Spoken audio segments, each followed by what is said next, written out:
We're going to go ahead and get started. Um, to everyone, on behalf of the Siburt Institute and the Chaplains Fellowship, I'm Paul Riddle, and I'll be serving kind of as sort of informal host today. We are very glad to have Daniel McGraw with us. He'll be talking about ministering to families, military families in the community. And he has great experience in that, and will tell us about that here in just a moment. I do want to put in a plug for our future Lunch and Learn sessions. On April 3rd, Ben Wiles will be presenting on rural chaplaincy. And on October 2nd, Adam Metz will be speaking on providing spiritual care in an increasingly secular world.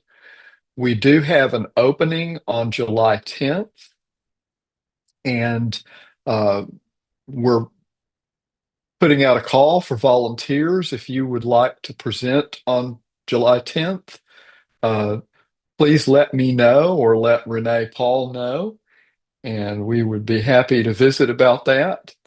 Um, if you've got some research that you're working on, or a book that you've written or read and want to comment on, or anything like that, anything that's relevant to chaplaincy is fair game. And so we are very glad to have Daniel with us today. Daniel, I'm going to turn it over to you now, and we'll have until the top of the hour. We want to be respectful of folks' time, but we are in your hands.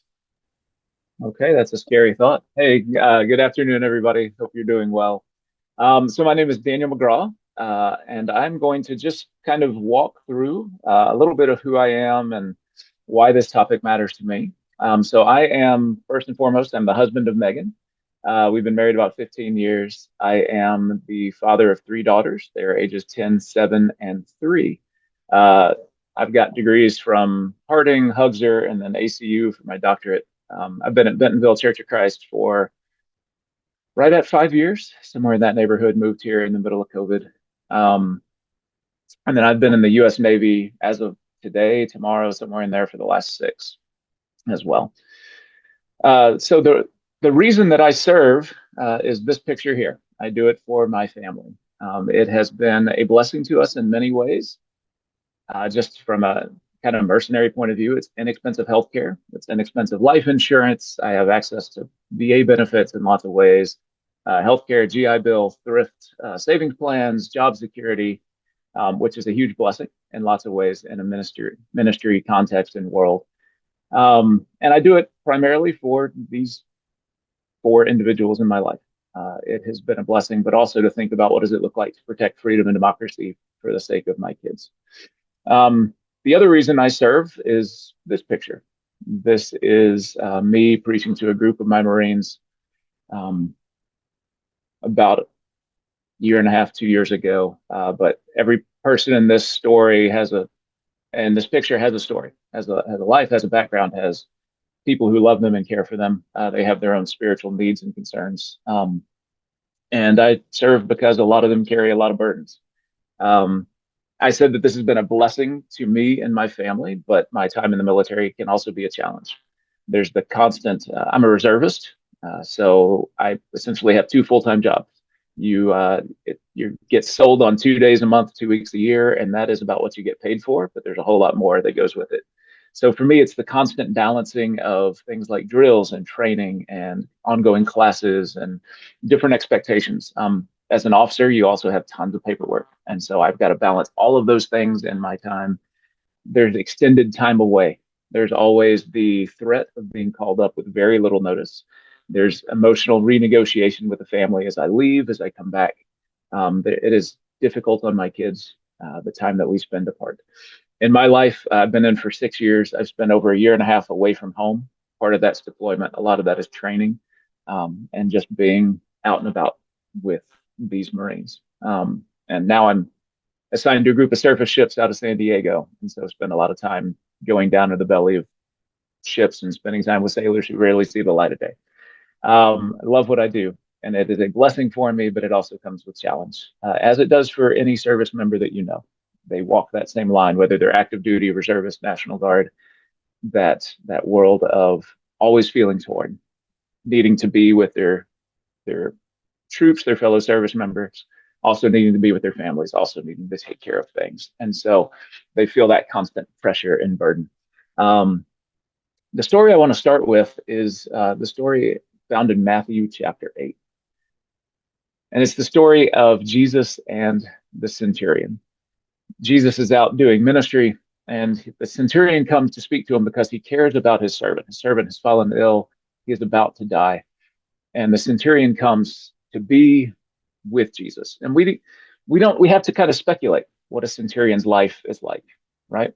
He as a representative of Rome, of the government, of the military, he carries a lot of weight. He's got to kowtow to the empire. He's got to pay fealty and fidelity and loyalty to Rome and to the Roman emperor.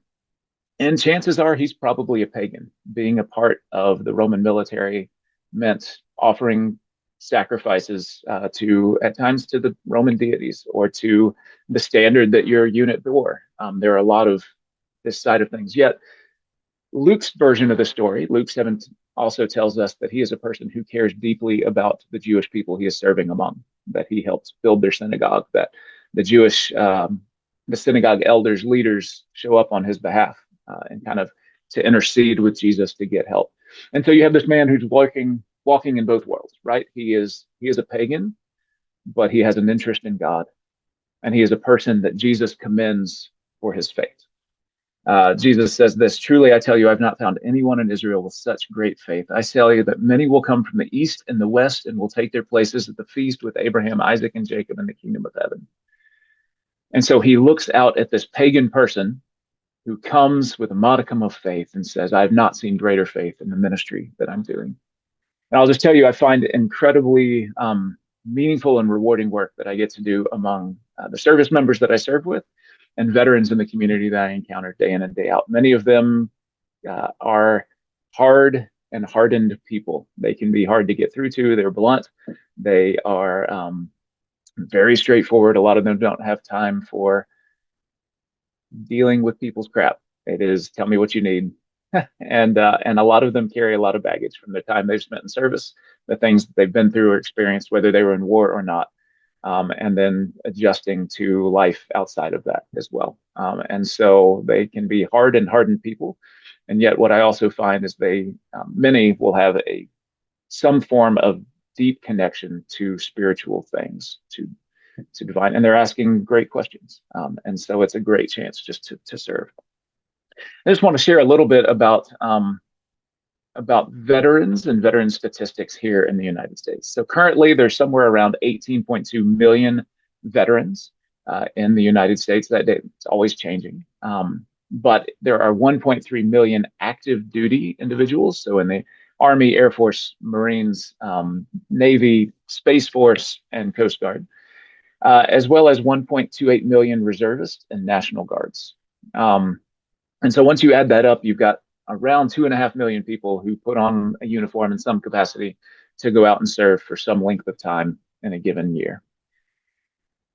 It is not a homogenous group by any means. About a third of the U.S. military comes from a diverse ethnic background. 20% or so are African American. Hispanic is around 18.4, although if you meet Marines right now, the number hovers somewhere around 30% of Marines come from a Hispanic background. Asian Americans are 4%. There are numerous other groups and nationalities. I'll tell you, when I was serving in Houston, I was meeting sailors who were working on their citizenship and had joined the U.S. military as a part of that process, or had become citizens and wanted to give back to this country that had accepted them in as immigrants. And so I had friends who were from Kenya and Nigeria and Ghana and China and Laos and Cambodia. And these are just people that I walked in with. We put on the same uniform, spoke different languages as our heart language, and yet all raised our right hand to serve. And so there's a diverse population that is serving in the U.S. military. This is a breakdown from about 6 years ago, but it is the veteran breakdown by congressional district. So if you look to where you live, you can kind of see how many veterans live in your general area in your congressional district. I'll just tell you, in my county, it doesn't look like much, but I'm up here in the upper northwest corner of Arkansas. But my county alone has somewhere around 9,000 veterans that live within my county. And there are probably, we're not 100% sure, 300,000 people or so that live within my county in general. And so it's not a huge percentage, but that's a huge number of people in a lot of ways that are here in the area who have military background in their lives. About 200,000 people leave military service every year. Retirement, contracts running out, medical discharge, lots of different ways that people leave. But every year, 200,000 people take off the uniform and step back into civilian life. More statistics. As you look at the population of those who currently are serving, more than half are under the age of 25, which makes sense. A lot of 70% of the military is enlisted, and a lot of people enlist kind of right after high school. So if you sign a 6 year contract, you're serving from 18 to 24. So about 52% are 25 and under. So think about the normal kind of just life of a person in college or working in their first job. And it's a lot of the same joy and experiences. And another 21% of the military is age of 26 through 30. So more than 70% of our military is under the age of 30. Um, Marital status, 46 are single with no children. Um, it's actually a little bit, weirdly, it's a little bit higher in the reserves than it is on active duty. But there are a lot of unique struggles then for those who are married or those who are single, right? There's joys and curses or challenges with both. Um, One of the questions that comes up a lot is what are the issues that are facing veterans and service members?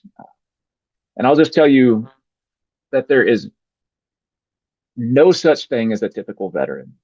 Um, we have kind of extremes, right? You have the person whose entire life is the fact that they serve, so they're always wearing grunt style clothing or an American flag T-shirt, right? It's U.S. Marine Corps hat, or they talk about their time in the military, however long they spent. Like it becomes their personality. It's your VFW person who walks around with their garrison cap and serves at every funeral. And then you've got veterans who spent their time but have no desire really to talk about it. One of my best friends here spent 8 years in as a combat medic, but feels like he never really contributed anything because he never went to war. And so he doesn't want to stand up. He doesn't take the veterans discounts. He doesn't want to be acknowledged at Veterans Day. And so you have people who are on all extremes. If you know any Vietnam veterans, a lot of them struggle with the fact that they are veterans because when they came back, they were not accepted home. They were not welcomed back. And so there is no such thing as a typical veteran. When you start to think about what are the veterans' needs, what is the person that I encounter, and so what are they facing in day-to-day life? But I do want to walk through some things that they are kind of thinking about. Those who are on the active component, or in the reserves, or in the guard, these are some of the issues that many of them are facing. Um, if you think about uh, active duty or reserves, really, there's a lot of loneliness and separation. Active duty, you are moving on average every between 20 and 22 months. Sometimes it's as short as 9 months in a place, sometimes it's as long as 4 years, but on average, you move about every 20 to 22 months. It's very difficult to build friendships and long term relationships. You go a long time without seeing extended family. And depending on workups, it can be a hard time and separation from family. You might be at home, I'm not at sea, I'm not um, being sent with a flight unit over to Germany, but I will be gone for the next 2 weeks doing this thing, and then I'm home for 4 days, and then I head back out and I spend 5 days, and then I come back, and so there's a lot of just that separation, which causes a lot of angst in relationships and marriage. It can be difficult for parenting. Depending on, I see financial issues a lot with younger enlisted. Thankfully, they just passed a huge increase in enlisted pay. So E1s to E4s will now make above It's somewhere in the neighborhood of $30,000 for the first time ever. But I've had to walk numerous people through how to sign up for SNAP benefits, serving in the U.S. military, how to get additional financial help because their paycheck does not cover the needs that they have. Um, you can look down the list, right? Substance abuse, trauma, PTS, traumatic brain injury, service related health issues, moral injury. I am not the person that I thought I was when push came to shove. And that could be from issues in combat, that could be from decisions made over the weekend. And if you want to talk about moral injury, I'm happy to do that at the end of questions. But deployments and workups, we'll talk about that in a minute. Uncertainty. I never know when my phone's going to ring and I'm going to need to disappear for a couple of hours to a couple of days. And for active duty, you can get a call. You've always got to go bag and you could be out the door 2 hours later. It's a very normal standard thing. So if you're talking about people who are currently serving, this is a lot of what they're going through, not anything at all. But then if you start to think about 70% are under the age of 30, you've got your normal life things that come up, right? Who am I? And who am I becoming? And what are my decisions? What do I want to do with my life? Who do I want to be when I grow up? Those issues of dating and relationships and marriage and making stupid mistakes many of us made when we were 18 to 22, right? As we figure out who we are and come to grips with those things. Additionally, I see a lot of just the questions that come up about life and faith. If they grew up as people of faith, it's the normal time to start questioning, okay, is this what I believe? Is this who I am? Maybe my beliefs don't match what my parents did, or I've become interested in different religious points of view. And so they're just wrestling with the same thing that everybody else is as well. When you take veterans into consideration, you bring many of those same problems. Plus, you start have questions of adjustment to civilian life. I haven't had to decide what to wear for the last 20 years or 6 years. What does it look like to put on civilian clothes and go to work? You now have relationships. Now I'm home more. What does that do to my marriage? Right? I've been gone for the last 20 years, essentially. And so now we have to renegotiate what this looks like. We have jobs and decisions and what's next. I've taken off the uniform. What am I going to do with myself?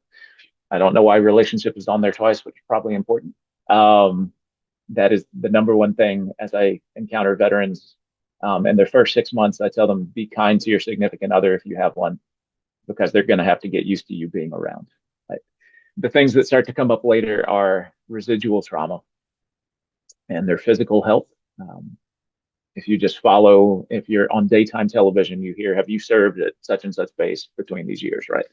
There are things that are now happening that they had no idea they were drinking bad water or they're exposed to burn pit issues, right? There are mental health concerns. And a lot of veterans I talk to then begin to just question, was it worth it? Because I was gone so much from my kids and my relationship with them is different than I thought. Or I carry around all these burdens and struggles. And so they just begin to wonder, was my time worth it? And so while there is no typical service member, there is no typical veteran, these are some of the typical things that begin to come up. But here's what we've also found, that religious belief can play a significant difference and have a significant impact on veterans and on service members. This is just kind of an amalgamation of research done over the past 30 plus years by all sorts of places. I put Columbia, Duke, Harvard, Johns Hopkins, but somewhere in the neighborhood of about 13,000 scientific psychological studies have been done about religious belief and its impacts upon all sorts of behavior. And so this is kind of a quick elevator speech for why connection to a community of faith is important, because here's what they found. Being not just having my own personal spirituality, just me and Jesus, or these things that I do, this way of practicing what I believe about the world, but a connection to people who are there to provide community, hold me accountable, teach me, love me, be present with me. This is the kind of impact that begins to happen. 50 to 80% are less likely to die by suicide. 60% are less likely to experience severe depression. 80% are less likely to have alcohol and drug addiction. You can kind of see just how these things kind of move down. This is something that whenever I sit down and talk to commanding officers, I just say, hey, we can encourage your people to be involved in a community of faith. That could be church, that could be synagogue, that could be mosque, that could be, I mean, there are a lot of ways that looks like, but here are the things that it does to benefit your command. These are the impacts that we'll have. Um, and it's just this great selling point. But it also tells us that as churches, there's a huge need for us to show up and to be community to people who need community, who, if they are moving all the time, don't have that sense of people in their life who are there and are going to love them right in the midst of where they are for the time that they have them. Or as they've left the military and they take off the uniform, they are leaving behind a significant part of who they are and how they've understood themselves, and a community of people who get where they're coming from. And they need a community who can walk alongside of them as they experience some of these things, and to love them in the midst of some of these things that they might be going through. And so communities of faith can play a huge and important part in just being a blessing to veterans or to service members, as they go through some of the things that they go through in the normal everyday experiences of life, as they begin to just question, who am I? Who is and who is God in the midst of this, as I wrestle with things that I've experienced over the last 20 years of service or 6 years of service.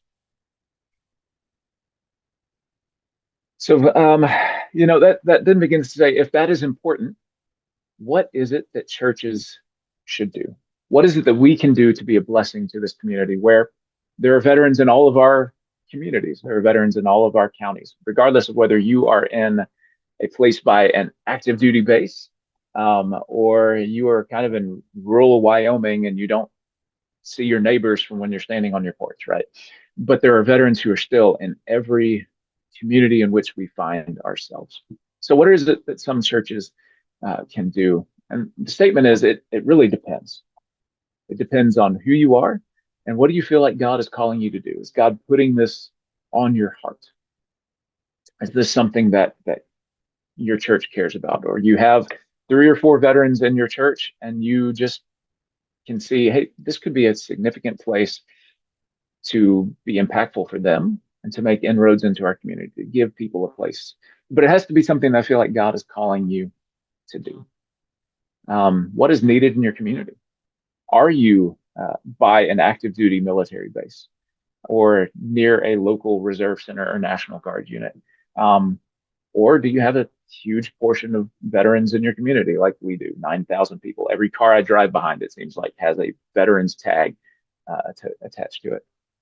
And begin to finding out what are the felt needs specifically in that military connected community. What is it that they might be struggling with or wrestling with? What are the things that they're encountering, the questions that they have, the struggles that they're going through? What is it that they need that the church can come alongside and be a blessing in the midst of? Because here's the thing, if we go back to, we'll go back to this here. 50 to 80% of people connected to a religious service at least once per week are less likely to die by suicide. Many of us have heard that number, that 22 number, right? That 22 veterans take their lives each day. That number fluctuates. Right now, that's on the high end, praise God. But one is still too high, right? And so if this is true, then churches just coming alongside people and loving them can lower the effects of suicidality, the move towards suicidality by a significant margin, just to be present in those moments to people who might be wrestling with that. But here are things that I think all churches can and should do if you feel like God is putting it on your heart. The first is to pray, just to begin to pray. God, open my eyes to what you need me to see. If you feel like this is a mission field that God is calling you or your church towards, spend a lot of time in prayer about that, because it's a significant thing to jump into. The second is begin to gauge the feelings of your congregation or individuals within your congregation, to see, hey, am I just going to be a lone person on this, or are there other people who might be feeling that same way? Is there that group of veterans who've got that background, who need that sense of community connection, or want to be a blessing in the community in that way? And if you feel like that is something God is calling you towards, and your congregation, or at least a portion of it, feels like, hey, this is something that we should do, then you can develop community partnerships. We're going to look at some of those types of options in just a second. Um, and then we'll come back to number 4 in just a second. But let me just, what are some of the options? One is you could partner with some of the local veteran service organizations. There are way more than I just drew up on this sheet, right? On this one slide. There are groups that do wilderness excursions for veterans who are experiencing PTSD. There are people who provide guide dogs or service animals. There are just the USO comes alongside and blesses active duty troops in thousands of different ways, from having a place in a lot of airports to showing up with vans when they are deployed overseas, to providing care packages to just 1,000 things. American Legion VFW are places where service members can come back and plug in, or MOAA, or there are 1,000 others that just give them a way to give back to the community, to share their experiences together, but also to give back, to be present at veterans' funerals, to go and do civics programs at local high schools, to encourage veterans as they come home. I've been greeted by the American Legion standing outside as our deployment came through, as we were coming off the deployment, just to welcome home my Marines coming back from the time that they've spent away from their families. The Purple Star School program is a very intentional program in all 50 states to help military families as they move into a new school, or as they think about life and education specifically for their children. And so what does it look like to help those families to come alongside them, as they might be moving every 2 years, or they might be coming out of the military for the first time and they've got 18 schools they've been to in the last 11 years and they're just trying to graduate. And so it walks through, and I'll talk more about that in just a minute. Since this is in many ACUs, a Church of Christ school, I'm going to give you 2 Church of Christ groups that do some work as well. So God's Word for Warriors is run by Tom Seals out of Lipscomb University. It is a book and curriculum that is available for helping those returning from service, especially overseas deployments, or have come back and have been home for a period of time, to think about things like stress, trauma, reintegration, and what does it look like to continue to live out my faith, even if I've been through some hard things. So what does it look like to be a Christian who is trying to put all of these pieces together, from the time I've spent in service or my continued service, as well as my faith, and sometimes those things feel at odds. And so it's a great program. Feel free to check out their website. Another is Amen, military ministry. It was originally started to help service members going overseas think missionally about their service that they might spend in Korea or Germany, or and how to bless local churches while they were there.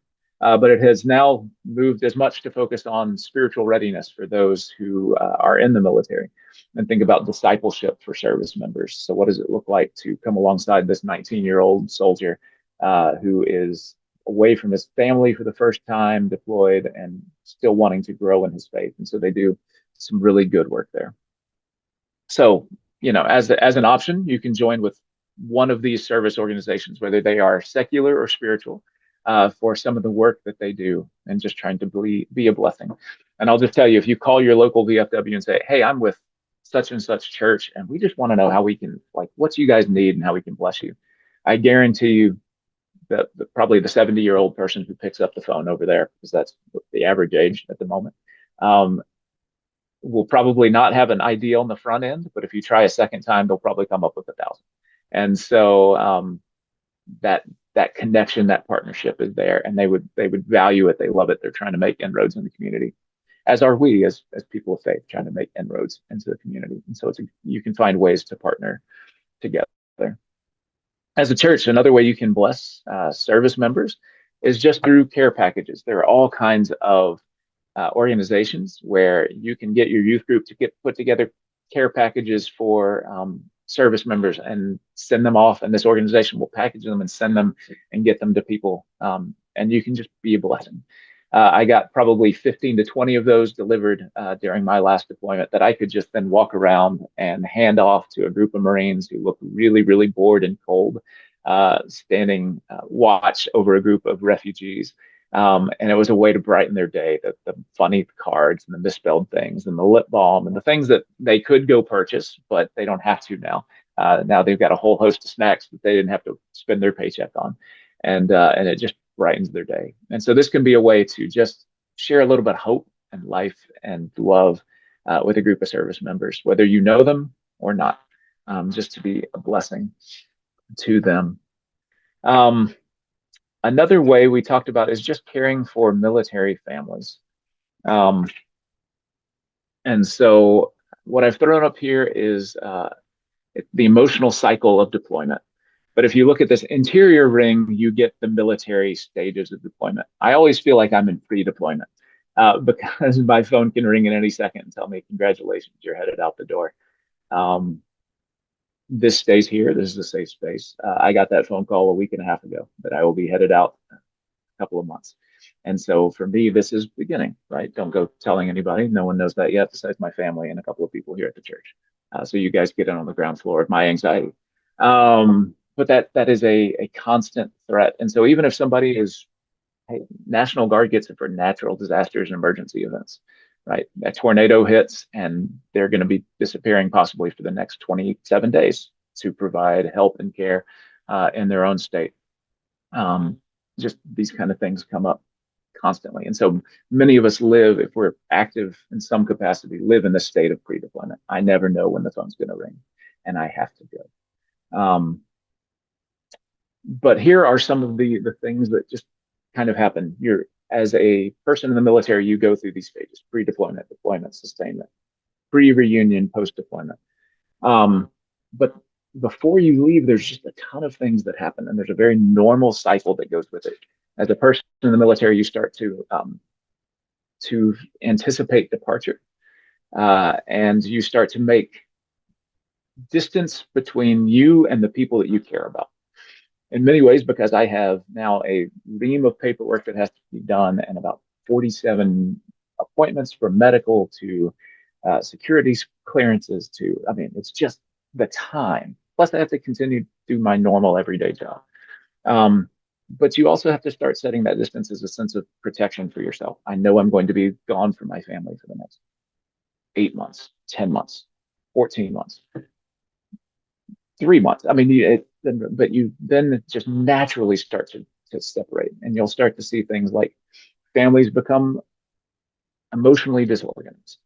That mission becomes the priority for the service member, and the emotions of the family are all over the place. Sleep for everybody suffers. For kids, sometimes grades begin to suffer. You'll start to see emotional things depending on where they are in their own life as deployment happens. And so, as you, not going to read all this to you, but as you walk around, you can start to see on the outside ring some of the emotions that begin to be experienced. I can also send you about a 15-page document that walks through what this looks like and different pages that different stages of life for your children if they are under the age of 3, right, as opposed to 3 to 5, 5 to 8. So, but in general, um, families families feel the pinch more so than the deployed service member. The deployed service member almost flips a switch and goes into mission mode, and so they think about home, but they think about their mission because that's what they're there to do, and it's day in and day out, 24/7, for the length of time that you're there. Um, both groups hit this idea of sustainment that life hits a new normal, and so if I leave and I've always done the yard work, my wife figures out how that gets done, right? Maybe she does it. Maybe she gets a friend to do it. Maybe we start paying company. They start figuring out, okay, dad always went and coached the soccer games. We're not going to do that, but here's how we're going to show up and how families do. So they become to this new normal, this new sense of routine that can be very difficult as the service members start thinking about coming home and then coming back into a family who has figured out how to do life without them. Not that they're not loved and cared for, but that they are, but you're messing up what we've got going for us, right? And so all the way through, even as we get so excited that we're home and life looks great, there's still this tension and stress. In the midst of that, one of the ways that you can care about veteran or specifically people who are in the military, your National Guardsmen, your reservists, your active duty if you're near a base, is to care for their family in the midst of this, just to keep in the back of your mind, hey, this might be going on. Um, Daniel is gone and his daughter's in choir and they have a big show coming up. What would it look like for 10 of us at church just to show up and to cheer her on and to remind her that she is loved, right? Or to show up to that Pee Wee football game, or to bring a set of Legos by for the kids to play with, or to and just to make it intentional. Don't ask, can I help? But show up with a way, hey, can I bring you dinner? Or talking to a mom or a dad whose loved one is gone and they have kids. When would you like to take a couple of hours just for yourself to go get your nails done, or to go to the gym, and we'll watch your kids for you? Can we take your family to a movie? There are just these different ways. What projects around the house need to be done that we can take off your plate? Um, and just show that you care for these individuals, right? Um, so many are moving constantly, having to develop new friendships and relationships that they can become really callous over time. I'm not going to invest because we're only here for 3 years. Or I'm not going to invest because I did the military thing for 20 years. I had to make new friends and I'm done making new friends. I want to sit in my corner. I want to show up to church and then leave. That might be true. But a lot of them just need people who are going to walk alongside them and invite them to go bowling, right? Or to, hey, let's go work out, or let's go grab a cup of coffee. And to build those relationships over time, just to be stable relationships that can provide. A huge need sometimes is financial literacy. A lot of them, for young service members, they've got more money than they ever knew what to do with, even if it's only $24,000 a year. And suddenly they want to go out and buy a new sports car. And you don't think that's true, but you know you're getting close to an active duty base as you see tattoo parlors, used car lots, and establishments for all sorts of things as you pull towards a base. Like that's just and then there you are. There's the big gate. A lot of them need financial literacy. Hey, let's talk about how to budget. Let's talk about how to save. Let's talk about mentoring their kids as that person steps out. There are a lot of ways in which a church can just walk alongside them in the midst of normal everyday life, and especially in the middle of deployment, where a church can just be present to be the hands and feet of Jesus to people who need it. I'm going to jump over this one for a second. But in the end, here is what active duty people and what veterans really need. They need a sense of belonging. They need a place that is going to be with them and walk alongside them, and where they belong and they can feel a part. They need a mission. Most of them have gone through their military service, however long that was, with a sense of mission.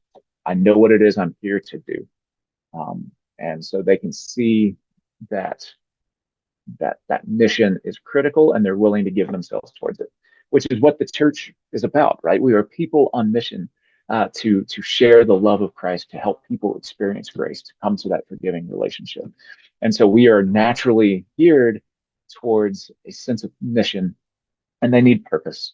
They need to know, hey, you matter, and here's how we want to use you. All these are kind of wrapped up together, but they need belonging, mission, and purpose, because that's a lot of them for what the military gave them, even if they grumbled about it and whine about it and tell terrible stories. They stuck with it for some reason for their 4 years, 6 years, 20 years, 35 years. And so they need a church to walk alongside them to bring that belonging, mission, and purpose. Let me just share a little bit about what that looks like for me in my role. I don't know if I said this. I'm the associate minister at Bentonville Church of Christ. Bentonville is a relatively large church. Currently, our average attendance is somewhere around 800 on Sunday mornings. And it's a relatively wealthy area, especially for Arkansas. It's the home of Walmart and JB Hunt Trucking and a bunch of other things. But one of the roles that I play here is I recently started a veterans Bible study about 6 months ago. We started with guys in our church, and we're really now just expanding out, trying to grab people that we know to come and be a part of that. And so we meet once a week. We spend time getting to know each other, laughing together, eating donuts together, praying for each other. Occasionally, one or two of them will come work out with me, but most of them are like, "I did that. I'm done with that." But it gives them a great place to connect. And so we have a number of members who, or people attending who have been on the outside of this church and are starting to build deep relationships with other veterans. The church also allows me to do certain things within the context of my role here. And so I go out and I spend time with some of these local service organizations. I go and do military funerals. I engage with local leadership on uh, civic leadership on veterans issues. I'm the Purple Star coordinator for two of our schools, so that I can walk alongside of families as they um, think about, how do I apply for TRICARE? How do I help my kids get their GI benefit, my GI Bill benefits? How do I get into the VA system for healthcare? And so, specifically where it comes to family life and education, I'm walking alongside of school counselors and doing that with some families in the area, which just becomes a great way of engaging, making those relationships. And then I'm quietly, slowly building inroads with the National Guard unit in the area and its leadership. That is a slow going thing, um, especially because I'm Navy and Army, and while we love each other, there's some friction. Uh, but I do occasionally get calls to come and help out with some things for them, or to walk alongside their people who are struggling. And so, um, this is a new thing for us. Really, this became something God put on my heart about 2 years ago, and I spent a lot of time thinking and praying about it, about what is my how to not live in this dichotomy of I'm a Navy chaplain, I'm a minister of a church, but what does it look like to blend those two together, to be a blessing in a way that maybe God has in some ways uniquely qualified me to do, um, within my community, so that hopefully people will see just a glimpse of who Christ is. Uh, Maybe I'm pulling rocks out of soil so that they don't have as many harsh feelings about Christianity or organized religion. Um, and just to walk alongside people in whatever part in which I find them. So I'll just tell you, it's still a work in progress. We don't have it all figured out, but I do have a good group of men and women who are thinking about what does it look like to engage our veteran community, intentionally, and and to be a blessing. I'll go back to this really quickly. One of the things we're thinking about, we haven't done this yet, is there's a program called Reboot Recovery. It's just kind of a generic Christian program about trauma. And so there are three separate things within Reboot. There's a Reboot Military, there's a Reboot First Responders, there's a Reboot kind of general, any day people who don't come from those backgrounds. But the idea is to think about if you've experienced some form of trauma in your life. So within the military, that could be combat related trauma.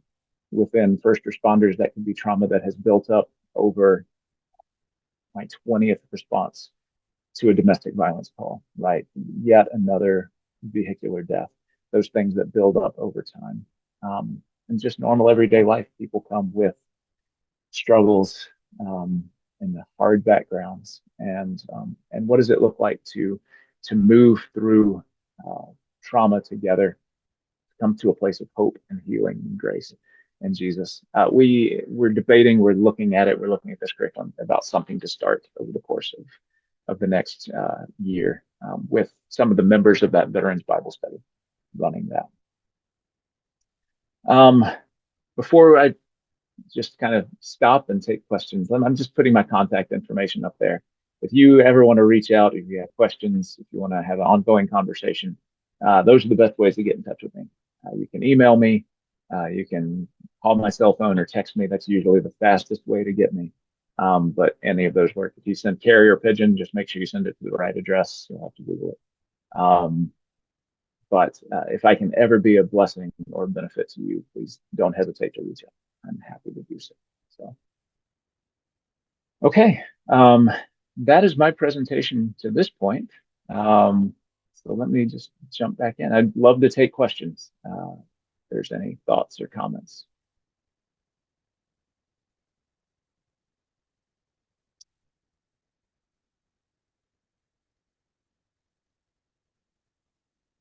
I saw a hand go up, but I'm not certain how to make that work. Yeah, that was me. So, Yeah, absolutely. well, I'm Rudy. Nice to meet you, Daniel. I'm a Good to Navy meet you. veteran, 20 years. So, All right. Well, thank you very, for your service. yes, and thank you for serving the men and women out there. And it's as you were talking through that, it just took me back to I was remembering my deployments, and I did like 7 deployments, and I just was remembering all the stuff. I served from 97 to 2017. But as you're describing all these realities, and I start reflecting on myself, I try to do some introspective on myself. Like, did I go through all this stuff? And I think what's interesting is I'm in my first unit of CPE right now, and I've been Hmm. having a lot of things come up. And as you're talking through this, it was kind of bringing up more things. I'm like, wow, I thought, who would have thought luncheon would continue to do the work that CPE is doing in my life right now? But no, I really, it made me reflect really just to not forget those feelings that I felt because, I have met a lot of veterans and one of the things that I don't consider is like, man, like there's a lot like this is the group of people that I should really have so much empathy for because I am one. And sometimes I forget, like, oh well, I forget to even ask him how's it been transitioning back to civilian because it's a sort of grief too, because you're Hmm. losing this thing you knew for so many years as a job, and it is a grief because now you have to go through this. And I remember I had to go through that, and I'm remembering, wow, I'm talking to veterans, not even realizing they're probably having a hard time readjusting to this life of being a civilian again. Somebody who may have been like a master sergeant or a captain in the Navy or a colonel, and now they're like kind of like not really in some senses, not to say they're nothing, but they really don't have no authority like they had. And so it's kind of could be a culture shock and the realization and the grief and the loss. So, I was encouraged when you were talking, like, man, I need to be more mindful of that when I'm talking to veterans, especially now that I'm a chaplain in training, an upcoming chaplain. My goal is to become board certified, but obviously to have more compassion for that demographic because I am a veteran. You just reminded me um, to be more aware of that because sometimes I could forget I am a veteran because I'm just 7 years now, 8 years almost. I kind of just like, okay, I don't meet a lot of veterans. And so sometimes I forget I am one. And so it's kind of like a good reminder. And I work in the hospital. I work at a hospital and a couple miles from me. And so, I am meeting veterans that are going through their, a lot of hard times with whether it's a cancer diagnosis or death, and I have to realize, how can I better serve them? So I appreciate your presentation to kind of remind me, I also need self-care for my life as a veteran and to continue to do so for others I meet. So I just want to thank you for this presentation. Very, very wonderful. And I pray that the Lord will lead you in your however long you decide to serve in the military and the Navy, that God will lead you and guide you in every path you take and every person you touch in your life. So thank you, brother. Hey, thank you for sharing. Yeah, I had a response and then my brain's gone quiet. But um, it has affected who you are in lots of ways, even if it doesn't feel like it, right? It has. One of the things I've noticed as a reservist, I do a lot of retirement ceremonies, and so everybody just says, "Hey, I'm so excited for you. This is a great day." And for those people, I'm like, "That is true." But this is also a day of mourning and grief for many of you, right? Because even if you were just so excited to take the uniform off, it has been your identity if you're retiring for 20 plus years of your life, right? And you're moving from I'm an expert in whatever, I've been the chief, to you are just going back to being Joe, right? And now you have to figure out what shirt to wear tomorrow and what job you want to do or not. And so there's a lot of grief, and I worry more about guys in that first 3 months after they get out than in the time they spent before that in lots of ways. So Dennis, you threw your hand up. Yes, sir. Yeah, yeah, hi, Daniel. Yeah, again, thanks for this great presentation. Having been a retired Air Force chaplain for 26 years, 5 years as a Navy contractor, and I think you just really hit on a lot of key points about what military life, culture, and transitions are like. And I'm also the director of Amen Military Ministry, so thanks for the slide on that. I always like to get the word out on that.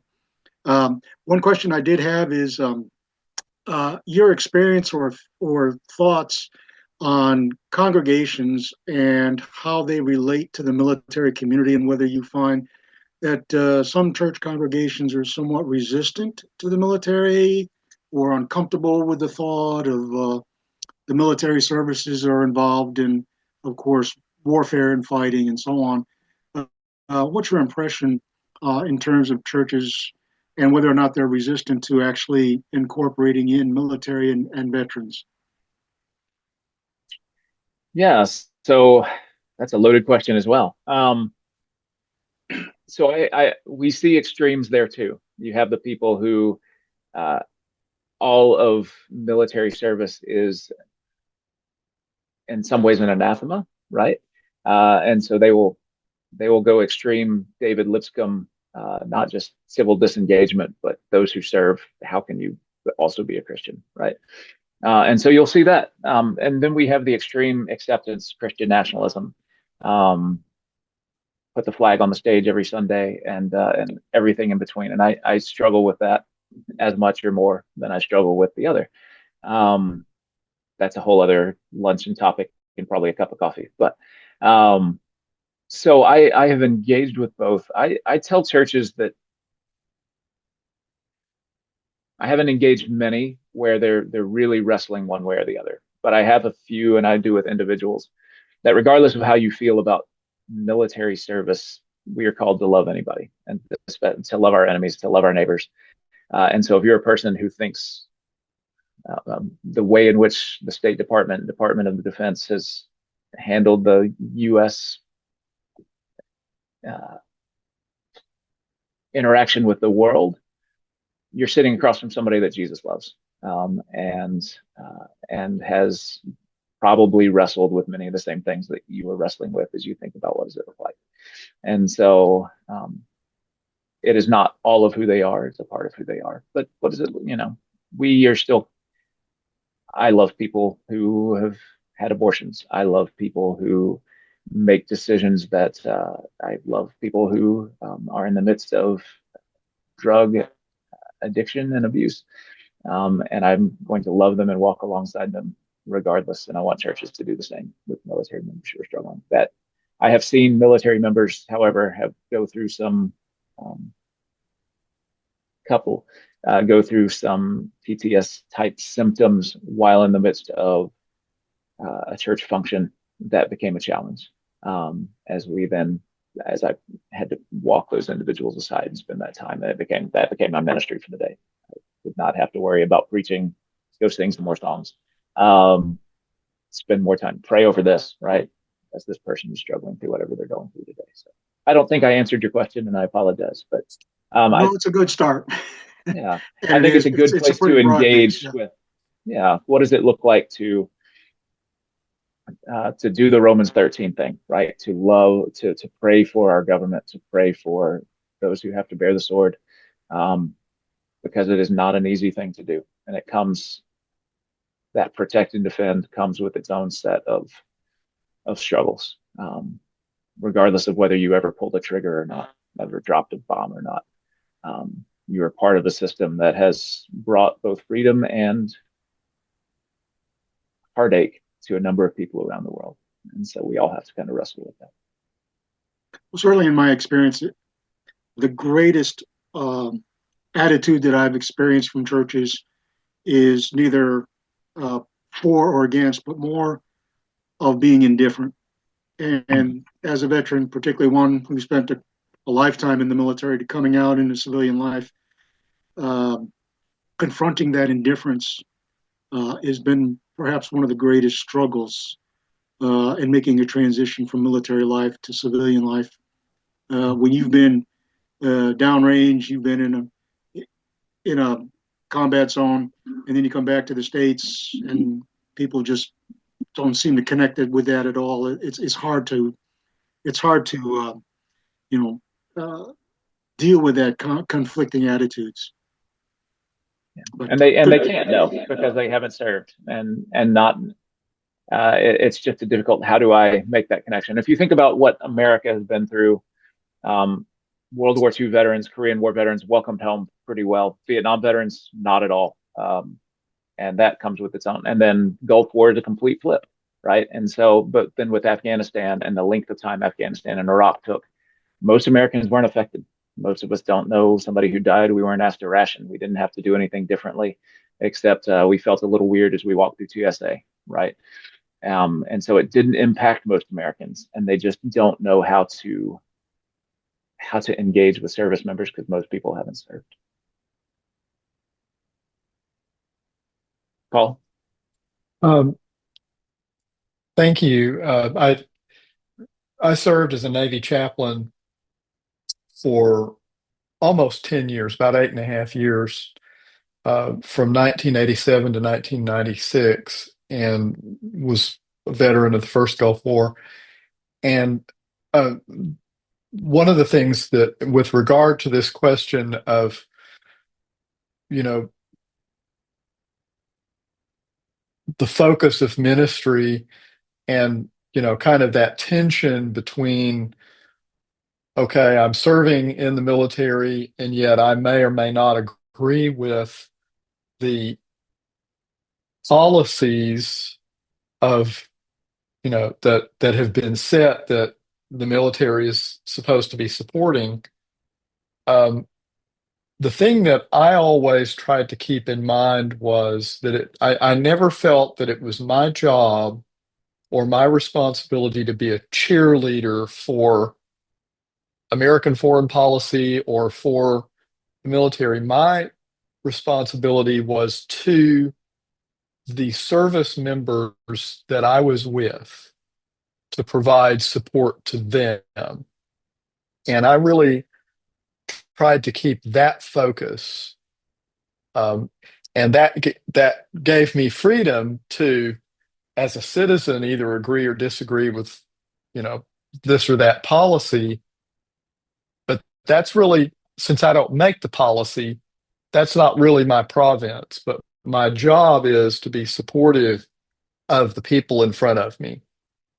So that was something that I wanted to stress. I know we're nearly out of time, but I'm wondering if you could take a minute or two to say something more about moral injury and specifically your experience in supporting people who are dealing with moral injury. Um, so I will say moral injury essentially I don't have my definition in front of me, but it is the idea that something that I have done has transgressed who I thought I was, personally, religiously. And so I have this picture of myself as a quote unquote good person. And yet, in the midst of doing my job, I wound up shooting a vehicle coming towards me where the guy was deaf, and I killed him and put his wife through trauma. And so now I have to wrestle with that. But moral injury happens for most of us throughout our lives in some way. Um, Harold Koenig is a researcher at Duke, who deals with moral injury a lot. And in a thing a couple of years ago, I was sitting through a session with him. At the end, he said, as Christians and as people of faith, we just call this sin. Sin is the transgression of who it is that I thought that I was. Um, and then there are things that we need to do about that. Typically, what I have found, I wrote a series of articles on moral injury. By no means are they great, but they're a good starting point for Siburt's mosaic I read for both. Is that people need to find a sense of reconnection to divine, to God. If you look back at the Old Testament, very quickly, you see the story of Abraham when he goes off to rescue Lot. He leads 85 essentially special ops troops to attack these people who've hauled off the people from Sodom and Gomorrah. And then as he comes back, the first thing we find Abraham do is he goes and he meets with Melchizedek, who just kind of shows up out of nowhere, right? But Melchizedek, the king of peace, from Salem, and this righteous king becomes a point of reconnection with God as Abraham lays things before him to offer this back to God and finds this reconnection. He's blessed by Melchizedek in that moment. So it's Genesis 25, somewhere in that neighborhood. No, a little before 18. what people who've been through moral injury need to find that place of reconnection, to come to just an understanding of, yes, what I've done is transgressed, and to find a way to make amends. That might just be through life and through prayer. That could be through giving back. It usually requires time as well as some sort of personal effort, because a lot of us struggle with self-forgiveness. I can forgive others way easier than I can forgive myself. I can forgive you of what you did on the firing line, but not what I did. And so when I sit down, I see it with Marines who made bad decisions over the weekend, and suddenly I'm not the person I thought I was because I cheated on my spouse. I drove while drunk, and I had a family member die. And so we see minor moral injury. None of it's minor, but they need that, and they need a reconnection to God, and they need a reconnection to humanity. That connection to other people who can walk alongside of them and say, "You are loved," in the midst of this moment. So I don't know if I answered the question well there, but Thanks, Daniel. and Renee, thank you for putting those up there. If you are interested in moral injury as well, I've got some phenomenal books that I'm happy to send you titles for. Please reach out, and I'll send you some. And that might actually be a topic for another lunch and learn sometime, because it is a big topic. Probably wasn't fair of me to raise it right at the end of the hour, but Well, in the middle of it, I mentioned moral injury and said, if you want to talk about it, we can. And then I wasn't prepared. well, uh, Daniel, thank you for this presentation, for this discussion. Thanks to each of you for participating, for showing up today. If there are no other questions or comments, we are just a little bit past the top of the hour. Probably need to wrap up. We do look forward to our next Lunch and Learn on April 3rd. Again, Ben Wiles, who's with us today, will be talking about rural chaplaincy. And just as military chaplaincy has its challenges, rural chaplaincy has its own challenges as well. So with that, thanks to everyone. Thanks to Renee for serving as our kind of coordinator and technical person and recorder. Any final word before we sign off? Just Well, thanks again. keep Go praying for ahead. our area, guys. Keep praying for the fires over here. Absolutely. Absolutely. Rudy is about 30 miles from one of the larger wildfires right now. Yeah. Yeah, it's pretty scary to think that the fire's like really right next to me and it's out of control. So yeah, it's a little scary, but yeah. Sure. Well, blessings to all of you. We'll sign off for now, and we'll see you on April 3rd. All right. Blessings, everybody. God bless everybody. Thank you.